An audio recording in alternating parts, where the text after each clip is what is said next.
Mu mamma on alati mulle juba, kui ma pisikene olin, siis mamma ütles mulle, et elu ei ole vihastamiseks, vaid elu on armastamiseks. Ja ma olin just lapse pannud magama, ma olin vannitoas, siis see oli see, et kus ma nagu õnnestassin, et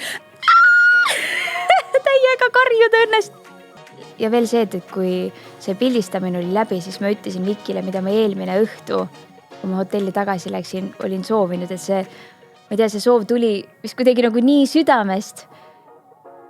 Ja siis meil tuli mõlemal külmavärinad peale. Oli periood, kus ma ei osanud ühtegi head asja nagu vastu võtta, häid sõnu, et lihtsalt kuulasin.